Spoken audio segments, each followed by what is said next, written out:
Hello, dear students. First, I'd like you to look at some pictures in order to find out what our lesson is going to be about today. Look at the first picture. Get ready for making comments on the pictures I'm going to show you. What are the pupils doing in this picture? Look at the first picture then. What are the students doing? Yes, they are learning maths. They are learning maths. Is that a large class? Of course not. There are just a few pupils in the classroom. Look at the next picture now. What do you think of it? Nice picture, I think. Look at the atmosphere in the class. In the classroom, the students, do they feel tense or worried or anxious? No. On the contrary, they are smiling, cheerful. What about the teacher? Comment on the teacher's features. She's smiling too, cheerful. Do the students seem to be happy? It seems so, yes. It seems so. What about the teacher? She seems to be happy too. Is she a friendly teacher? Yes. It seems that the teacher is friendly. And do the pupils seem to be motivated to have such a teacher? Yes. They seem to be motivated, of course. Is it a secondary school class? Do you think that this is a secondary school class? No. It's primary school class. This may be seen or may be noticed with reference to the pupils who are sitting at their desks. Let's move on to the third picture now. Look at this cartoon.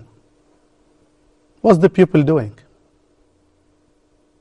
He is sitting for a test or for an exam.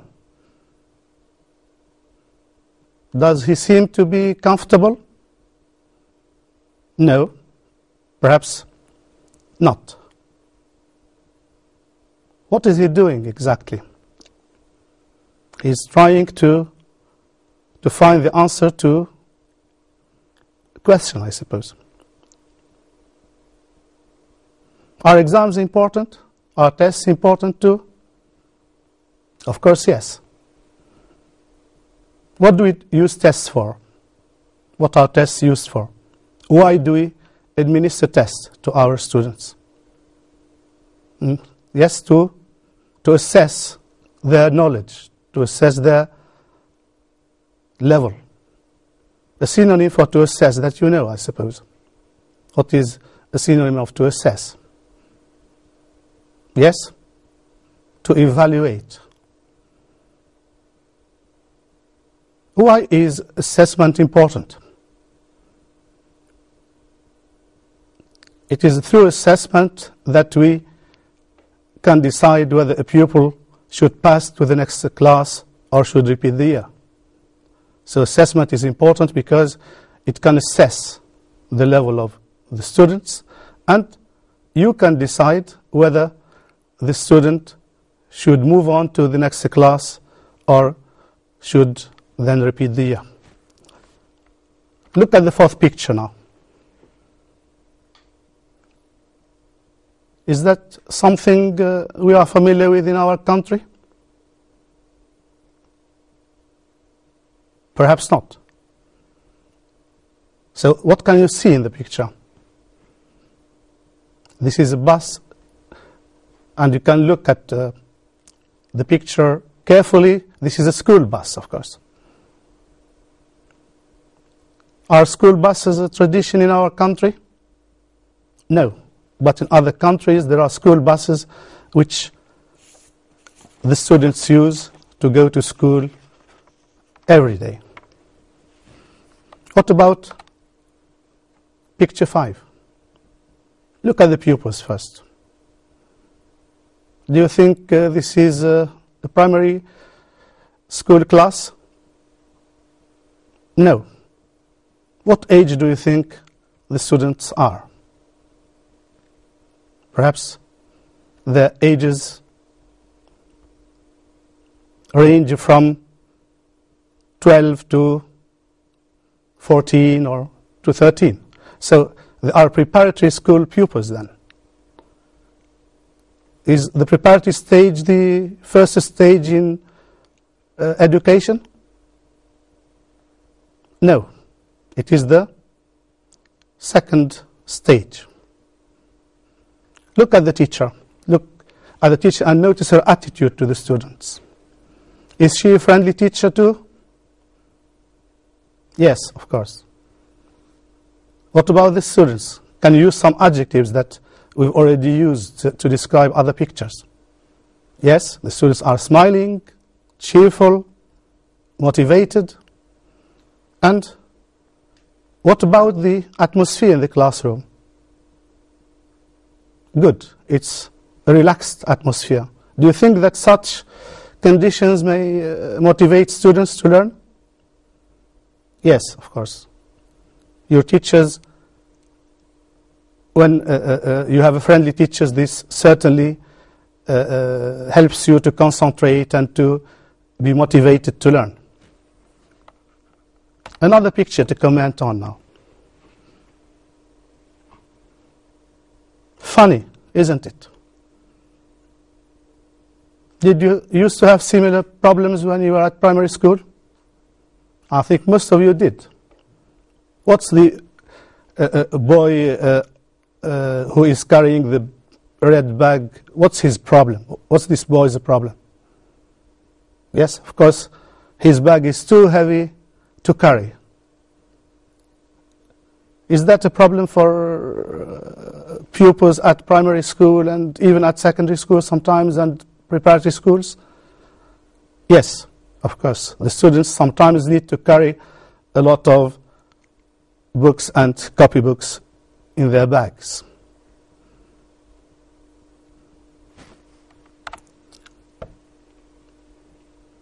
What are the pupils doing in this picture? Yes, they are raising their hands. What would they like to do then? They would like to answer the teacher's questions. What do you notice? How old are they? Do you think they are secondary school pupils or preparatory school pupils? No. They seem to be studying at the primary school. Now, what do you expect your lesson to be about? Yes, of course, education. And you know that there are various aspects of education as a topic. So let's go back to the pictures first that we have just commented on. What are some expressions that are worth retaining and that you can use when you need to express certain ideas in a situation which is similar to the situation we have been exposed to? A relaxed atmosphere, motivated pupils, cheerful teacher, cheerful pupils, smiling teacher, and smiling pupils. We say to sit for or to take an exam, which is different from to pass an exam. To pass an exam in English means to succeed in an exam, which is the opposite of to fail an exam or in an exam. So to sit for an exam or to take an exam. And I think you are going to sit for an exam in the end of this school year. To assess the pupil's level or to assess the pupil's knowledge. To travel to school. You can travel to school by bus, on foot. It depends on where your house is located whether it is near your school or a long way from your school, to carry heavy bags, and to raise one's hand.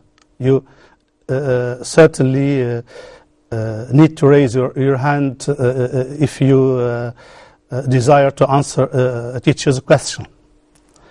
Well, let's now move on to our lesson's title. Yes, our lesson today is comparing educational systems. What does an educational system include? What does it involve? So when we deal with educational systems, what sort of topics can you expect to deal with? Look at these items. We've got 4 boxes. What do these boxes show you?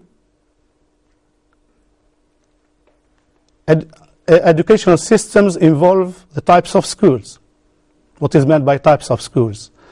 It can be a primary school, it can be a preparatory school, or it can be a secondary school. The names may differ from one country to another, but these are the schools in Tunisia, for instance. There are also exams. What about the next item? Compulsory education. What is compulsory education? What does this concept mean? It means that the students have to stay at school until a certain age. They aren't free to leave school whenever they like. And something which is also related to school systems, which is school age.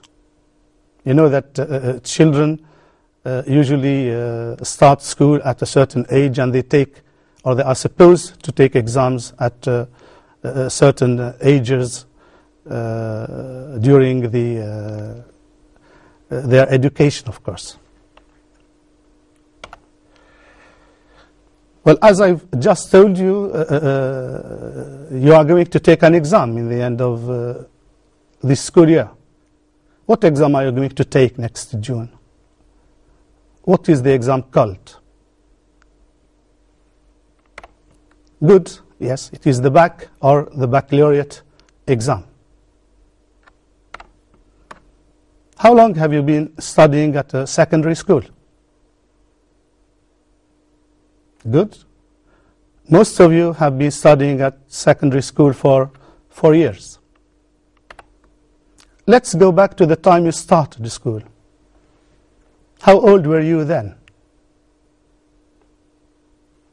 You were about 6, perhaps 6.5, perhaps 5.5. So, at what age do Tunisian children usually start school? They usually start school at the age of 6, or at about 6. How long do they stay at primary school? Good, yes. They stay at primary school for 6 years.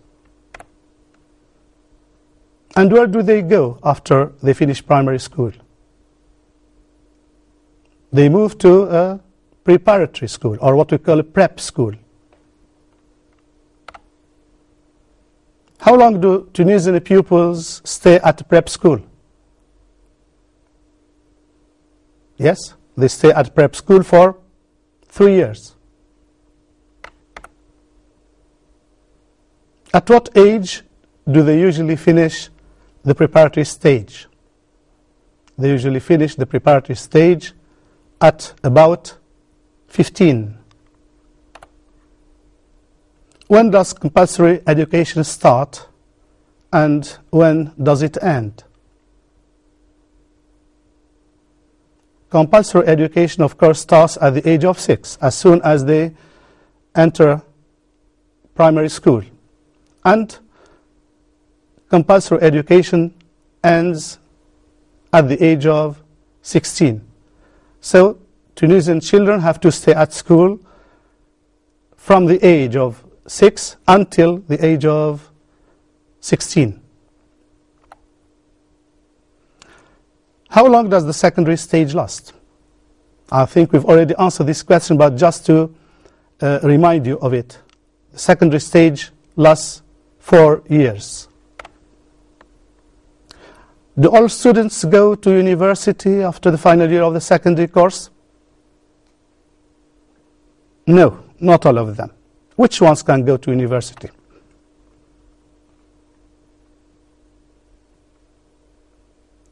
Those who can pass the back exam can go to university, of course. So let's have a look at the first text. This is a first text, and then you are expected to do the exercises that follow. Let's read the text then. Education in Tunisia is free. Tunisian children usually start formal education at the age of 6, and they have to stay at school until the age of 16. Schooling in Tunisia comprises basic and secondary education. Basic education lasts 9 years and is divided into 2 distinct stages. 6 years of primary education and 3 years of preparatory education. So have a look at the text before we move on to the exercises.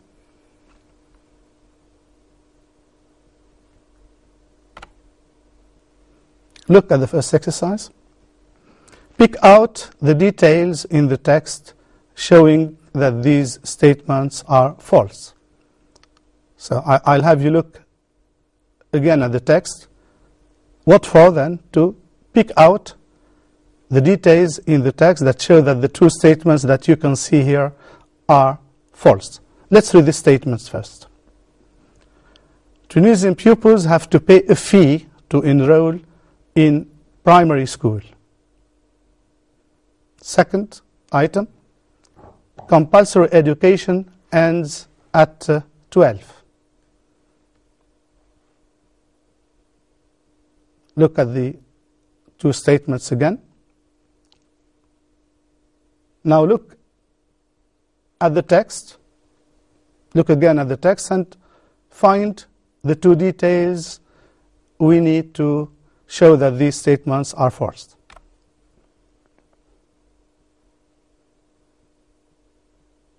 Have you picked the 2 details out? What are they?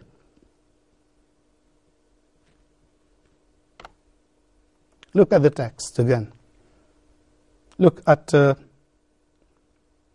parts in green.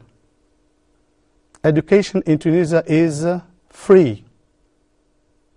So this is used to show that Tunisian children do not usually pay a fee in order to study at school.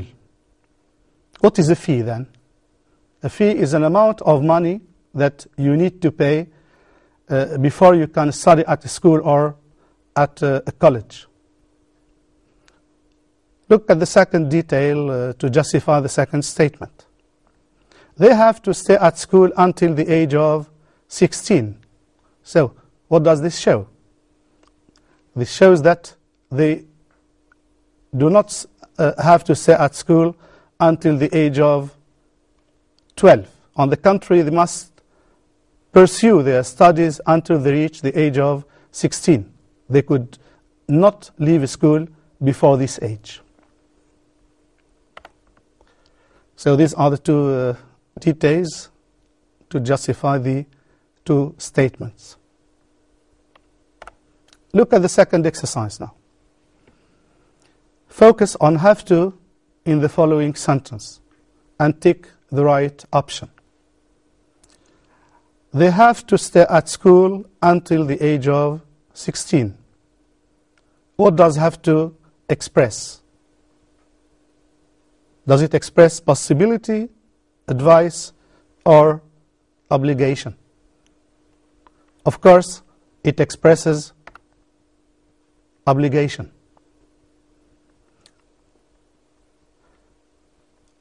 Let's move on now to the second text. Read the text and do the exercises. Let's read the text together first. Secondary education is provided for all students who have satisfied the requirements for passing the 9th grade of basic schooling, according to continuous assessment procedures, and for pupils with a basic schooling certificate. Secondary education lasts 4 years, and it culminates in the baccalaureate, a passport to higher education. Read the text quickly, please. Read it again. Now, let's move to the exercises. Exercise 1.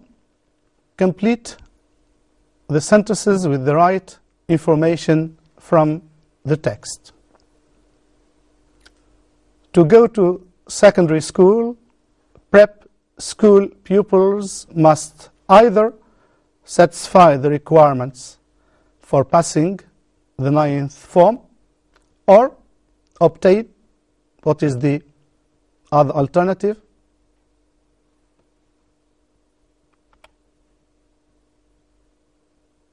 Have a look at the text.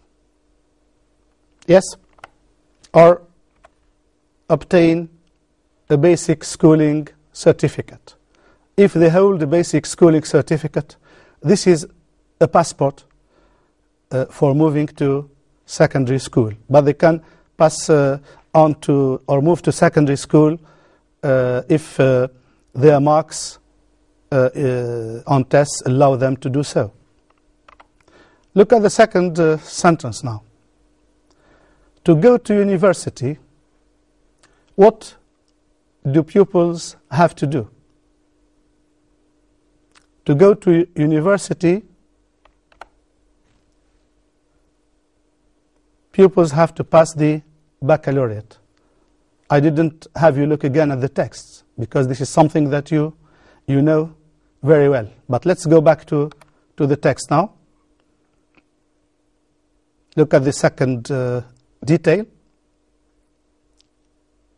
The baccalaureate, a passport to higher education. I think everybody knows what a passport is. You use a passport to travel abroad. But in this context, a passport then is a diploma or is a certificate which allows you to go to university. Look at the second exercise now. Tick the right option. The Tunisian education system is a 6-4-3 plan, a 6-4-3 plan, or a 6-4-4 plan. So I read again then. Is it a 6-4-3 plan? Is it a 6-3-4 plan? Or is it a 6-4-4 plan? Of course, the right answer is number B. The Tunisian education system is a 6-3-4 plan. What is meant by 6-3-4 plan? Good, yes. You have to stay at primary school for 6 years, at a prep school for 3 years, and at a secondary school you have to spend 4 years. Now, let's move on to the next step. Third exercise. Now I think you can complete this table with the right information about our educational system. Look at some pieces of information that have been provided and try to complete the table with the missing information with reference to your personal knowledge of and personal experience, of course, and with reference to some of the details that we came across in the text.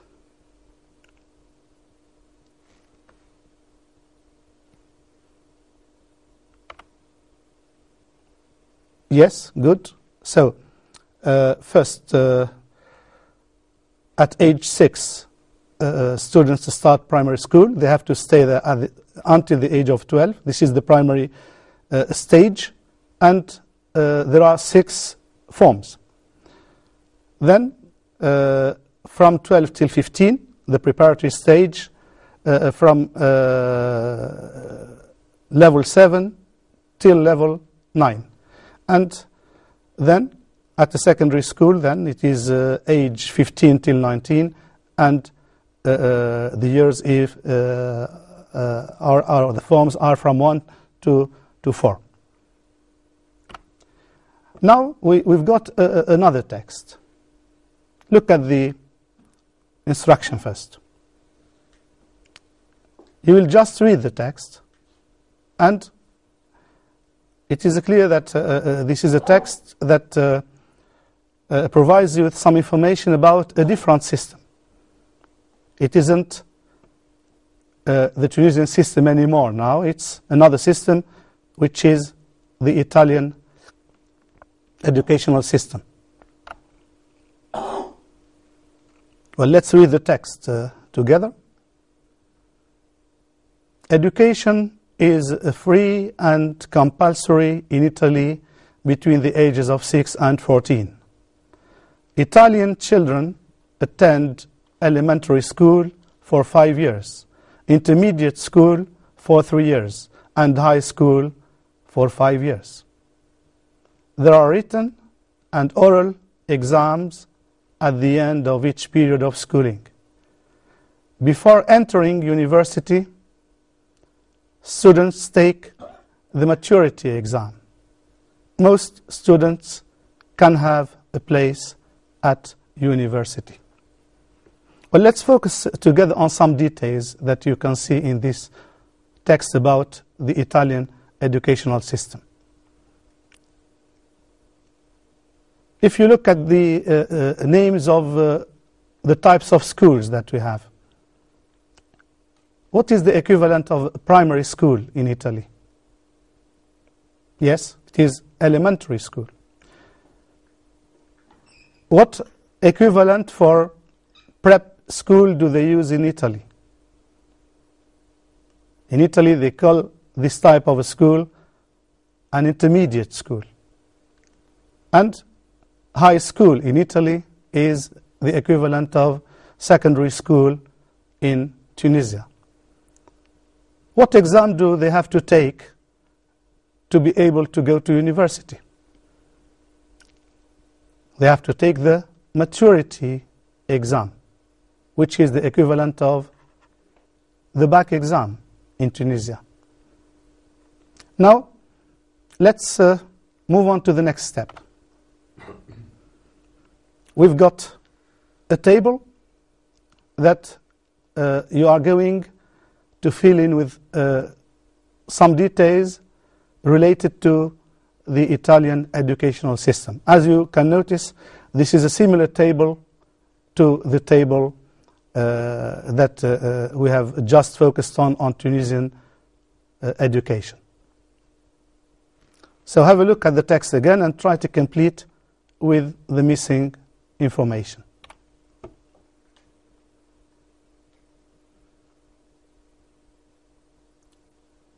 Focus on the details that you need to focus on. Look at the table again. I think it isn't so difficult as it may seem. Let's have a look at the table with the full information now.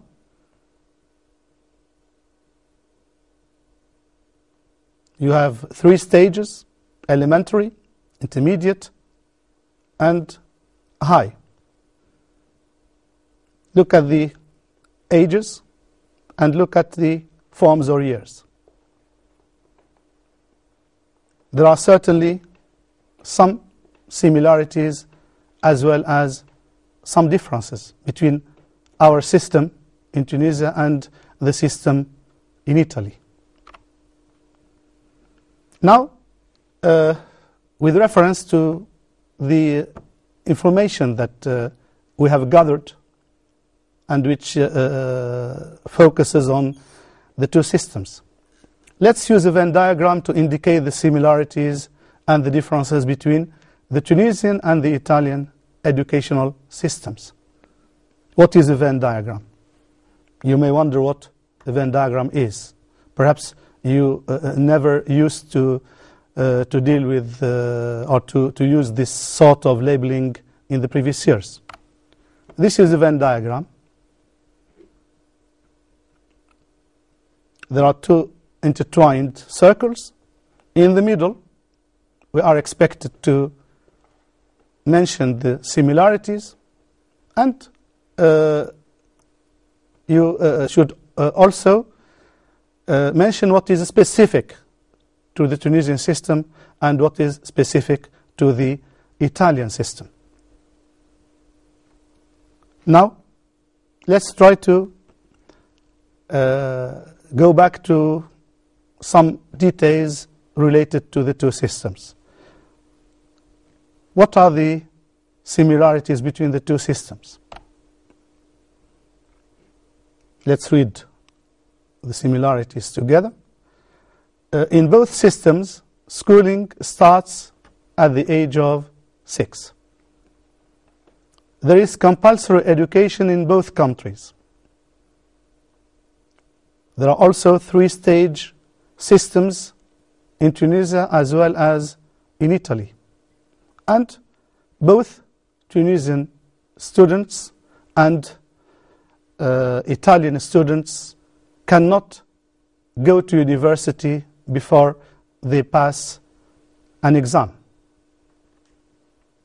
What about the differences now? Focus on this table.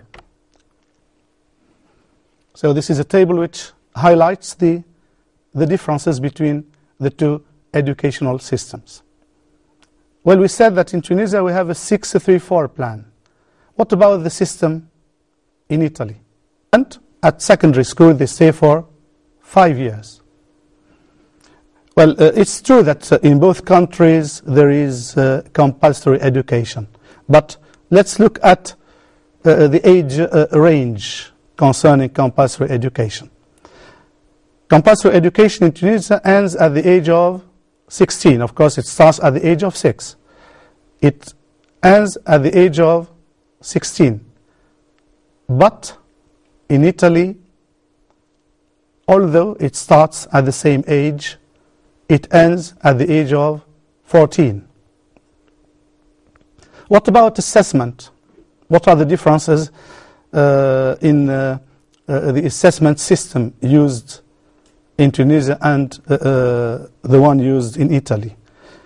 In Tunisia, there is assessment at the end of the primary and preparatory stages, which is done through tests. You know that if in the end of the school year a student manages to get the average, he can pass on to the next class. And he can pass on from one stage to another if his average allows him to do so. But what about the Italian system? In the Italian system there are oral and written exams at the end of the elementary and intermediate stages. Well, this means that they cannot pass on to, or they cannot move to another stage before they can take an exam. Now, we've come to the ultimate step. I think now you have enough information about the two systems which may allow you to write an article for your school magazine. Look at the topic first. Write a short article for your school magazine highlighting the similarities and the differences between Tunisian the Tunisian and the Italian educational systems. So there are two aspects then. What are the two aspects you are supposed to focus on? First, the similarities. Then, in the second part, you focus on the differences. Let's go back to some details related to this topic.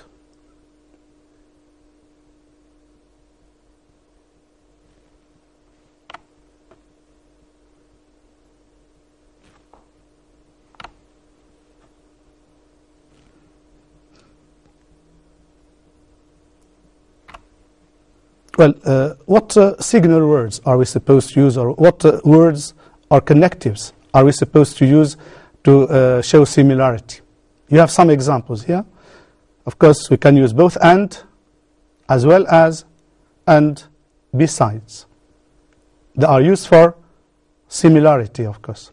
What about some connectives or linkers that we can use for contrast? You can use whereas or while, which are synonymous. They are synonyms. You can use however, unlike, and but. These are some examples of signal words that are often used for contrast. Well, look at this first part. So this is the first part of our article, which focuses on the similarities.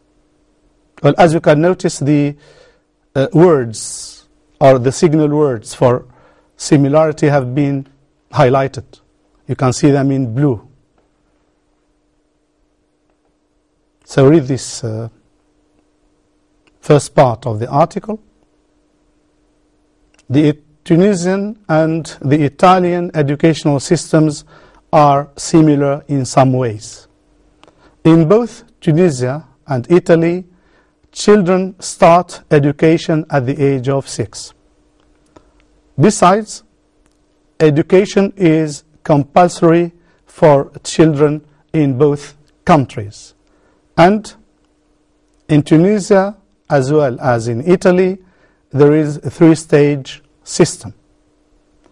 Also, to go to university, both Tunisian and Italian students have to pass an exam in the end of the final year of the secondary stage. Now, this is the second part. But as you can notice, there are some words which are underlined, the words in red. So this is a paragraph written by a student. And you know that you often make certain mistakes when you write something. So let's focus on the underlined mistakes and try to correct them. You know that there are different types of mistakes. Sometimes you make spelling mistakes, sometimes it's a grammar mistake, sometimes it's a wrong word. So try to identify the type of mistake in order to be able to correct these mistakes.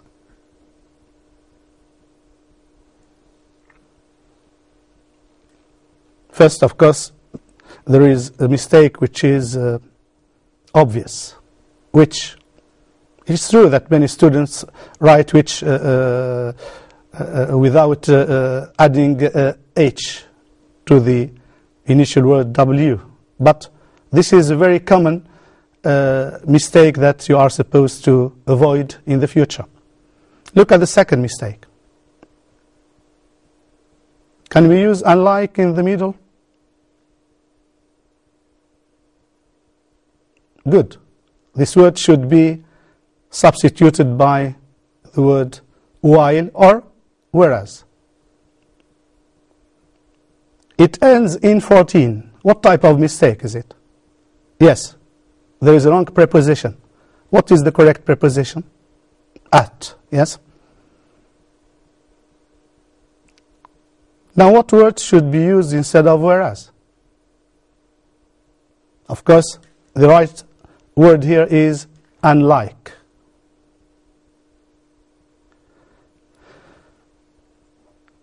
Look at the verb takes. Can the verb takes take S in the end? Of course not. What is the right form?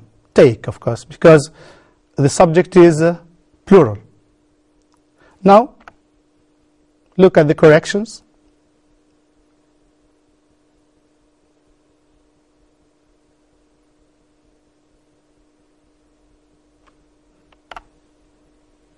Look at the whole article now. Let's read it together.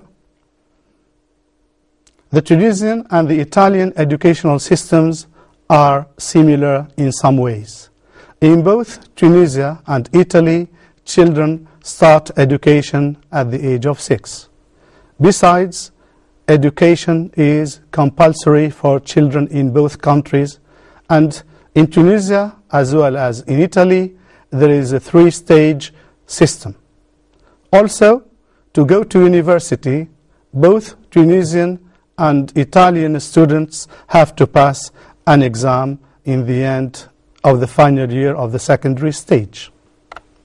Yet, there are differences between the two systems. As you can notice, we should start a new paragraph.